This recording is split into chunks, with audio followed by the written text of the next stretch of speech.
Hi, my name is Shanika. I'm so excited and I'm looking forward to demonstrating for you how I read Amari's Adventure with my son, Austin. You've probably already read a little bit about the read strategy, so let's go ahead and get started. So for the very first read, I'm going to focus mainly on significant events of the story that are important to comprehending or understanding the story. It's important that I help Austin understand what's happening in the story, and then we talk about why those things happened.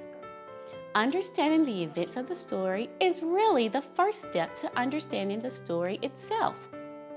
Also, as I read, I'm going to teach Austin important vocabulary from the story using a specific strategy called the PAT strategy. As I read, I will point, act out, and tell. And of course, as always when we're reading, we're going to have a little fun with it too. Are you ready? Here we go. From my heart to yours, let's read. The title of this story is Amari's Adventure, written by the Rollins Center for Language and Literacy at the Atlanta Speech School.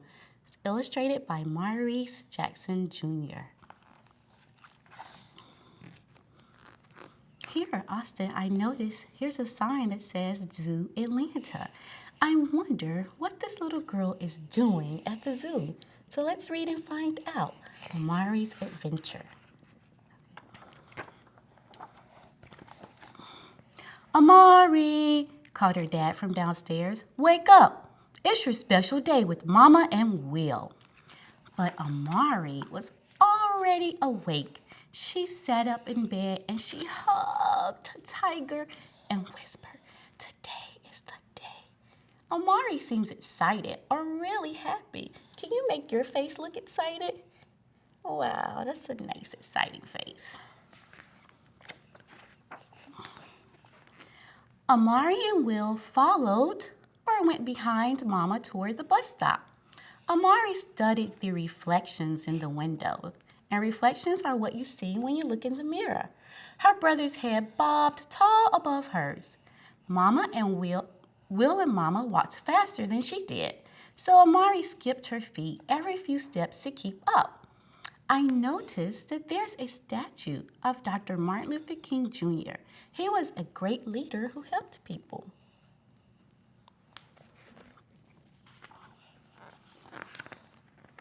At the bus stop, cars whirred by. Mama squeezed Amari's hand and leaned in close. Are you ready for your big adventure? And an adventure is an exciting time, she asked. The bus soon arrived, which means it soon got there. Amari chose a seat beside Mama. Will stood up and gripped a silver pole. Can you pretend to grip or hold one tight? Good, for balance.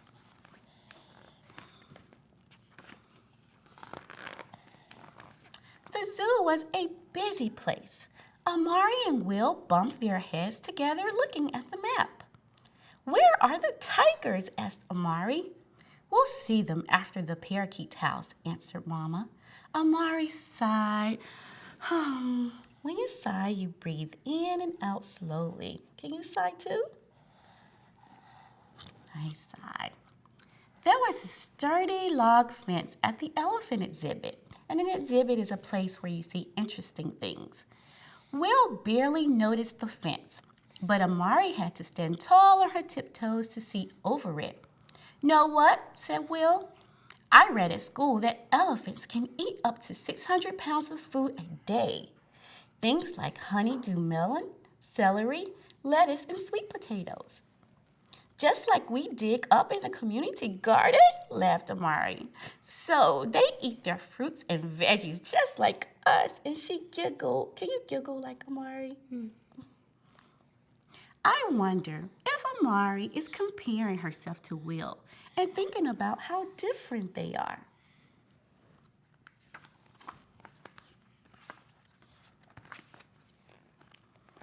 The parakeet's house was next. Amari and Will each got a little bird stick covered in bird seed. Will held his stick near a tree full of hungry parakeets. But no matter how far she stretched, can you stretch like Amari? Amari's arm was too short to reach the tree. Then finally, she reached under the fence and held out her stick to a teal parakeet on the ground. He gobbled, which means he ate the seeds really fast. He gobbled the seeds greedily. Can you gobble? Can you gobble? Can you show me how you gobble really fast? Yum, yum.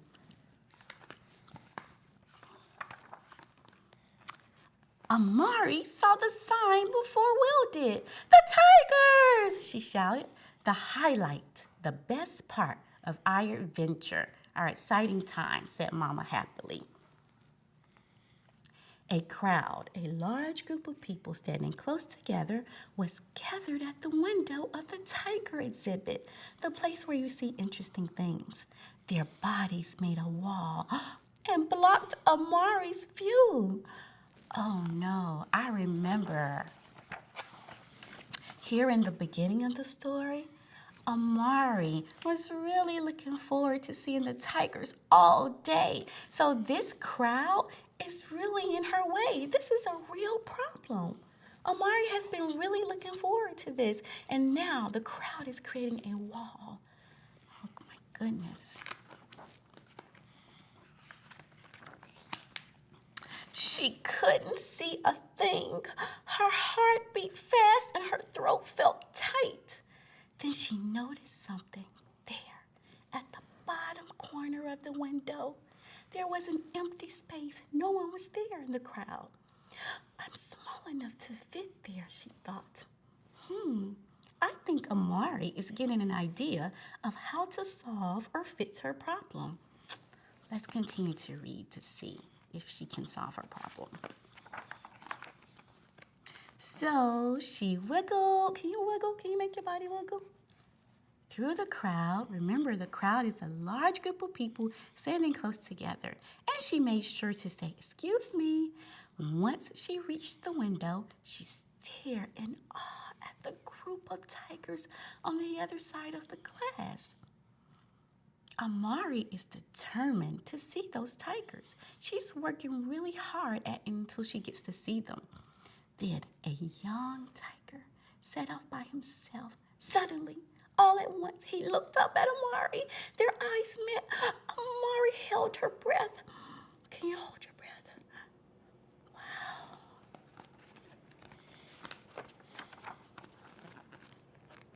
A small girl had followed. She went behind Amari through the crowd, the large group of people standing close together, to the window. Amari saw her eyes widen as the tiger looked toward them. "A baby tiger? Wow," whispered the little girl. "He's looking right at us," replied Amari. "He is beautiful." Amari is so excited. She's really happy to see the tiger.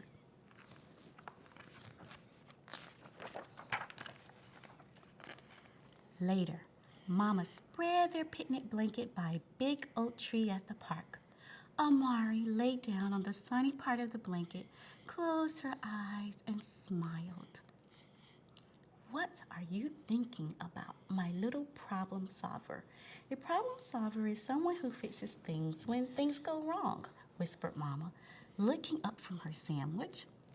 I'm wondering if maybe Mama is remembering or thinking back to when Amari found that corner to see the tigers and how she solved her problem when the crowd was in her way. I'm thinking maybe that's why she's calling her her little problem solver. At the splash park, Amari took off her shoes and jumped in the puddles. But not Will. He just laughed at her wet shorts and shook his head. I'm wondering if Will thinks he's too big to splash and play in the puddles. Amari shivered. Can you shiver? It's getting late. Mama wrapped her up in their big purple towel and rubbed her back to warm her up. We've had quite an adventure, an exciting time today, Mama said. Back at home, Amari couldn't stop talking about her adventure. Mama, that was really an adventure, an exciting time, she said. I was so upset because of that crowd, that large group of people standing close together, but that corner spot was empty. There wasn't anything there, and just the right size for me. And Mama, did you see? I made 2 friends today. So I noticed that Amari used the word adventure. I remember that her mom used it several times today. I am thinking that Amari learned the word adventure from her mom. So I remember her mom even used it when they were at the splash park. Yes, when you found your way to the window, you also helped another little girl find her way, Mama said, and she wrapped her arms around Amari's shoulder. We both fit in that tiny spot by the window, Amari remembered, and the little tiger looked right at us. I'm remembering that the tiger did look right back at Amari and the little girl.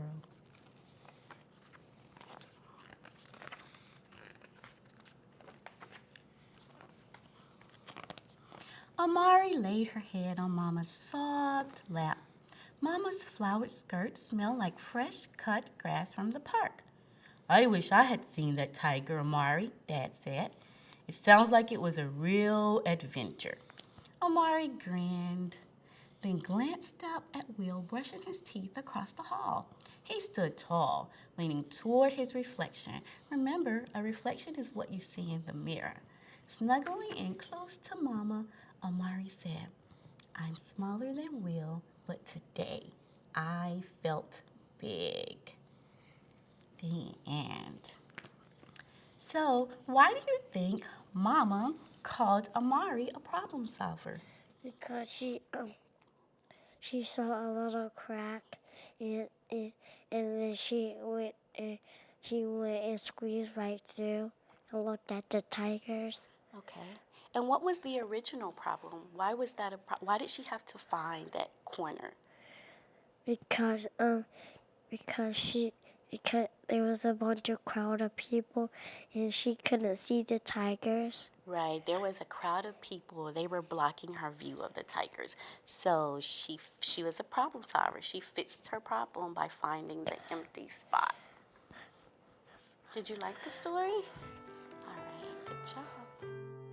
Hi, did you notice how I didn't teach every vocabulary word in the story? That's because I know which words Austin already knows and which ones he may need to learn. That's the really wonderful thing about the READ strategy. I can individualize it to meet Austin's needs. I was so excited when he would act out the story with me because then I knew he understood the vocabulary words and what those words meant. Once I think Austin has a good understanding of the events of the story, I can then move on to the next read.